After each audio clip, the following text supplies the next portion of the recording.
जय हिंद।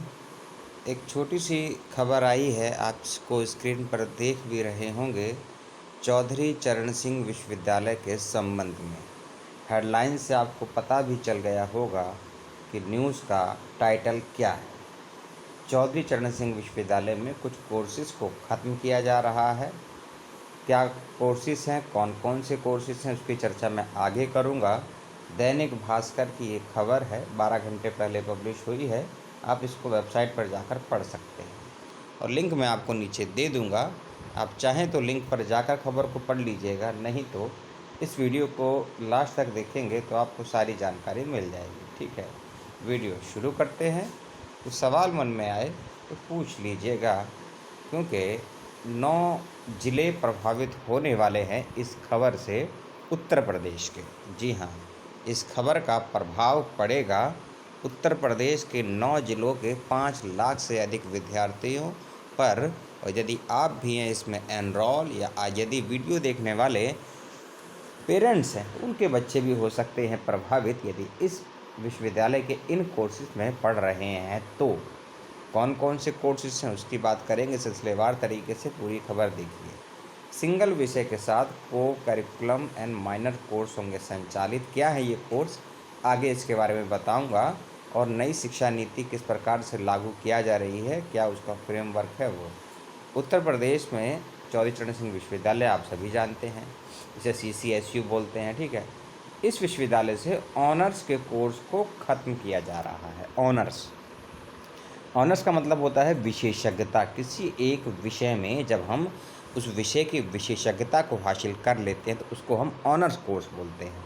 और 3 या 4 वर्षों तक उस ही एक विषय के अलग अलग दृष्टिकोण, अलग अलग डायमेंशन से हम उसका अध्ययन करते हैं और डिफरेंट पार्ट्स ऑफ सब्जेक्ट्स का हम अध्ययन करते हैं। जैसे कि मान लीजिए आपका बच्चा या आप स्वयं हिस्ट्री ऑनर्स कर रहे हैं, तो आप हिस्ट्री के ancient history, medieval history, modern history, post modern history, Indian history, world history, इस प्रकार से इतिहास के सभी विषयों का अध्ययन करते हैं और विश्व के कई इतिहासों का अध्ययन करते हैं, तो उसको हम बोलते हैं हिस्ट्री ऑनर्स।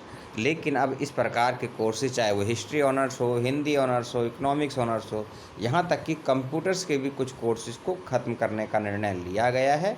20 मई को डिटेल जानकारी आप विश्वविद्यालय की वेबसाइट पर बतौर सर्कुलर के साथ प्राप्त कर लेंगे। ठीक है, 17 मई को अहम बैठक होने वाली है, यानी कि कल देश के शिक्षा मंत्री की कई राज्यों के वाइस चांसलरों के साथ में देखते हैं उसका रिजल्ट क्या निकलता है। इस खबर पे हम पुनः चलते हैं।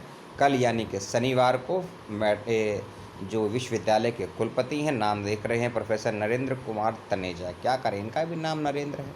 एक इतिहास में हुए हैं भारत के महान दार्शनिक चिंतक नरेंद्र दत्त, जिसको हम बोलते हैं स्वामी विवेकानंद। एक वर्तमान में हैं देश के प्रधानमंत्री नरेंद्र मोदी जी, क्या कहें उनके। और एक ये वर्तमान में है नरेंद्र कुमार तनेजा। इन्होंने ये निर्णय लिया, इनकी अध्यक्षता में शनिवार को एक टास्क फोर्स गठित की गई, पॉलिसी टास्क फोर्स, यानी कि जो नई एजुकेशन पॉलिसी के तहत ऑनर्स कोर्सेज को समाप्त करने का प्रावधान है उसको लागू करने के लिए एक कमेटी बनाई गई, उनकी अध्यक्षता में।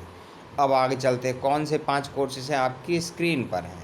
यदि आपका भी संबंध इन कोर्सेज से है तो विश्वविद्यालय से जल्द संपर्क कीजिएगा। मान लीजिए कि आप BA ऑनर्स हिंदी के सेकंड ईयर में हैं, तब आपका कोर्स क्या पूरा किया जाएगा या किसी नए कोर्स में आपको एनरोल कर दिया जाएगा।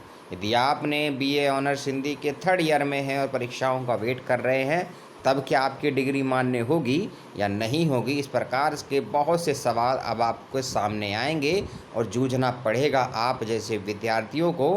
क्या विश्वविद्यालय कोई मदद करेगा आपकी, या आपको ही खुद अपने कंधों पर अपनी लाश को लेकर चलना होगा। अब तो गंगा में भी पानी दूषित हो गया। BA Hindi honours, BSc economics और BCom, BSc केमिस्ट्री ऑनर्स और कंप्यूटर साइंस पाठ्यक्रम को हटा दिया गया है, बंद कर दिया जाएगा। इन 5-6 पाठ्यक्रमों के अलावा एक नया विषय क्या है उसकी भी बात करेंगे। जैसा कि मैंने बताया था कि 20 मई तक सभी विषयों की बोर्ड ऑफ स्टडीज गठित किया जाएगा और माह के अंत में सभी बैठकों का निर्णय दिया जाएगा। 25 मई तक न्यू एजुकेशन पॉलिसी के तहत क्या पढ़ाया जाना है, यानी कि जो नई एजुकेशन पॉलिसी में कहा गया है सब्जेक्ट्स को लेकर कि कोई भी सब्जेक्ट का बच्चा किसी भी स्ट्रीम का कोई भी सब्जेक्ट चूज़ कर सकता है। मान लीजिए आप इतिहास में विद्यार्थी एनरोल हुए हैं, लेकिन आपका इच्छा है कि मुझे राजनीति विज्ञान पढ़ना है या कंप्यूटर साइंस पढ़ना है या लॉ पढ़ना है या लिटरेचर पढ़ना है, उन सब्जेक्ट का आप चयन या चूज़ कर सकते हैं। तो सब्जेक्ट का कॉम्बिनेशन क्या रहेगा, किन कंडीशंस पे आप दूसरे सब्जेक्ट को चूज़ कर सकते हैं, और चूज़ करने के बाद उसका सिलेबस, उसकी क्लासेस, पूरा सर्कुलर क्या होगा, एग्ज़ामिनेशन किस प्रकार से लिए जाएंगे, इन सभी की जानकारी आपको मई के महीने में मिल जाएगी। इसमें पॉइंट है नंबर 3 कि बीए में इस बार लॉ का विषय भी होगा। यानी कि आप समझिए सही कितना है गलत कितना है कमेंट करके तो आप ही बताएंगे। सरकार के पास तो जवाब नहीं है कि यदि कोई हिंदी साहित्य का विद्यार्थी है, उसका मन कर गया कि मुझे लॉ पढ़ना है। अब बताइए, लॉ पढ़ने के लिए जुडिशली होता है, क्रिमिनोलॉजी होता है, सीपीसी होता है, सीआरपीसी होता है, आईपीसी होता है। इन सब विषयों की जानकारी क्या वह हिंदी ऑनर्स या हिंदी लिटरेचर, हिंदी भाषा विज्ञान, हिंदी पेडागोजी जिसे हिंदी शिक्षण बोलते हैं, हिंदी प्रौद्योगिकी यानी कि साइंस एंड टेक्नोलॉजी का बच्चा यदि लॉ पढ़ेगा तो क्या वो लॉ सीख पाएगा या टेक्नोलॉजी भूल जाएगा? अब आप समझिए, ये निर्णय लिया गया है और निर्णय लिया नहीं गया है, निर्णय तो ले लिया गया है, बस लागू करना है। और लागू 25 मई के महीने में आपको लिखित में मिल जाएगी। और जो नए सत्र में बच्चे एडमिशन लेंगे बच्चे बेचारे, या हो सकते हैं वर्तमान के बेचारे, उनको पढ़ना पड़ेगा। आप चाहे आप पढ़ लीजिए या रो को पढ़ लीजिए या पढ़ाई छोड़ दीजिए, कुछ भी हो सकता है। आगे और चलते हैं, इन कोर्स को तो ख़त्म कर दिया जाएगा, को करिकुलम तथा माइनर चलाए जाएंगे। अब ये क्या है भला? अगर आपने नई एजुकेशन पॉलिसी नहीं पढ़ी है तो पढ़ लीजिएगा, ड्राफ्ट नहीं है तो मेल करिएगा, अपनी आईडी में आपको मेल से भेज दूंगा। समझना चाहते हैं नई एजुकेशन पॉलिसी में ये क्या भला है, तो मैंने लगभग सितंबर 2020 में 3 घंटे के 3 नए वीडियो बनाए थे, उनको देख लीजिएगा चैनल पर जाकर। नहीं मिलते हैं तो बताइएगा, लिंक मैं आपको भेज दूंगा। डिटेल में समझाया है मैंने। स्कूल की शिक्षा पर क्या सकारात्मक नकारात्मक प्रभाव पड़ेगा, कोडिंग पर क्या प्रभाव पड़ेगा, आर्ट्स कॉमर्स साइंस को जो ख़त्म कर दिया गया है उसका क्या अच्छा बुरा प्रभाव होगा, और उच्च शिक्षा बीए एमए रिसर्च में क्या प्रभाव पड़ेगा नई एजुकेशन पॉलिसी का, डिटेल में वीडियो बनाया है। वहाँ आपको स्पष्ट हो जाएगा को करिकुलम एंड माइनर सब्जेक्ट क्या होते हैं और कितने ये इफ़ेक्टेड हैं, कितने साइड इफ़ेक्टेड हैं, कितने पॉजिटिव हैं और कितने नेगेटिव हैं।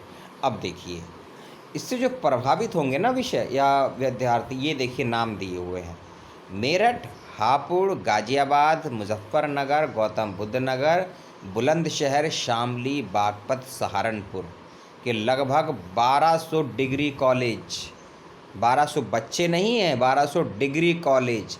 अब समझिए, 1200 डिग्री कॉलेज, और यूपी के हालात आपको पता है, जनसंख्या भी आपको मालूम है, कितने सैकड़ों हज़ारों बच्चे पढ़ते हैं एक एक कॉलेज में, आपको भी इससे अंदाज़ा होगा। और कौन और कैसे प्रभावित होगा ये आप भी जानते हैं। खबर कैसी लगी मुझे बताइएगा, लेकिन मेरी राय में तो बहुत बुरी खबर है। लेकिन आप हो सकता है मुझसे ज़्यादा विद्वान हो, तार्किक हो, आपको इस खबर में भी नेगेटिव ना दिखे, पॉजिटिव ही दिखे। और क्योंकि कोई भी खबर या कोई भी बदलाव, कोई भी परिवर्तन जब आता है, तकलीफ़ तो होती ही है ना।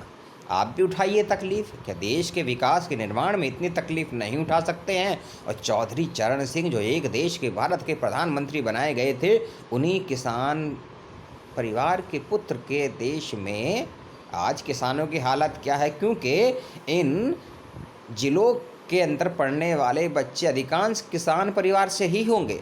अब आपको सोचना है, किसानों के देश में, कृषि प्रधान भारत में, और इस कृषि नामक विश्वविद्यालय में कह सकते हैं, चौधरी चरण सिंह एकमात्र ऐसा विश्वविद्यालय जो किसी कृषि प्रधान नेता के याद में बनाया गया हो, मेरी स्मृति में है।